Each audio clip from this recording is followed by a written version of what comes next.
오늘은 좀 생소한 제목이 휜다리 수술 후 부수적인 효과? 그러니까 휜다리를 일자로 만드는 수술인데 좀 다른 측면에서 한번 봤어요. 다른 건 좋아지는 거 없나? 저는 발목 통증 환자입니다. 휜다리가 있으면서 이제 발목에 약간의 통증이 있는 사람들, 우리가 일자로 서 있을 때 아픈 부위가 발목, 무릎, 고관절, 허리 이렇게 되는데, 이제 발목의 통증은 휜다리 수술하면 대부분 좋아져요. 이제 체중 부하하고 연관성이 있는 것 같아요. 체중 부하가 어느 쪽으로 쏠리느냐 해서 이제 관절염이 약간 있거나 아니면 연골병변이 있거나 그런 거는 많이 호전되더라고요. 그래서 똑같은 병변이 있을 때 어느 쪽을 먼저 수술을 해야 될까?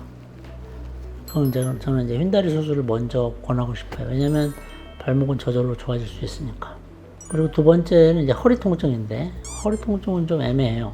특정 부위의 통증은 이제 거기에 대한 정밀 검사가 필요하고, 그 병이 어떤 질환인가, 그 질환의 어떤 명확한 진단이 중요하죠. 그래서 휜다리가 있는데 허리가 아프다, 허리가 좀 심하게 아프다 하는 경우에는 허리 쪽에 MRI를 찍거나 정밀 검사를 해 보셔야 돼요. 그런데 이제 특수한 경우가 있어요. 다리가 이렇게 휘었는데 한쪽이 많이 휘어 있어요. 많이 휘어 있고 이쪽은 좀 덜 휘었어요.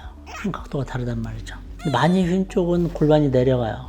골반이 내려가면, 골반이 틀어지면 허리가 아프고, 그런 환자들이 간혹 있거든요. 그런 환자들은 같은 각도로 수술을 해주면 많이 휜 쪽은 다리 길이가 길어져요. 그럼 골반이 약간 내려가 있는 게 올라가고 골반이 수평이 되고 허리 통증이 좋아져요. 이런 경우를 이제 하지부동이 있는 휜다리라고 하는데, 그럴 때에는 척추 통증도 좋아질 수 있다. 또 하나는 우리가 하지부동이 있으면 한쪽 골반이 내려가고 척추가 이렇게 휘죠. 그게 이제 측만이라고 하는데, 그걸 이제 기능적 측만증이라고 그래요. 기능적 측만증은 이제 좋아지죠. 근데 그것 대신에 이제 구조적인 측만증이라는 게 있어요. 원래부터 이렇게 뭐 허리가 측만이 있는 분들은 그거는 좀 별개의 문제고요. 또 하나 부수적인 효과는 이제 키 커지는 효과가 있죠. 키가 커지는 효과. 무조건 다 커지는 건 아니에요. 벌어진 정도에 따라서 많이 벌어지면 많이 벌어질수록 많이 커지죠. 그래서 보통은 한 1cm 내외 정도 커지고요. 많이 커지는 사람은 한 2cm까지 커지는 분도 계세요.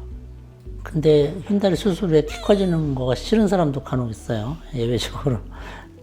그럼 이제 미리 말씀을 해주시면 이제 수술 방법을 조금 달리 할 수도 있습니다. 그건 예외적인 부분이니까. 휜다리 수술 후에 이제 비골의 모양. 원래 이제 수술 전에 튀어나와 있으면 많이 들어가죠. 들어가는데 무릎의 회전에 따라서 이제 비골이 어느 정도 들어갈지는 조금 케이스 바이 케이스예요. 환자분에 따라 좀 다르다는 거죠. 좋아하는 집니다. 확실하게. 오늘은 이제 모양에 관한 거를 이제 뺐는데, 이제 모양을 따지면 휜다리를 일자로 만들어 놓으면 골반이 약간 슬림해지면서 힙이 올라가요. 그러니까 좀 섹시하게 변하죠. 모양이. 소위 말하는.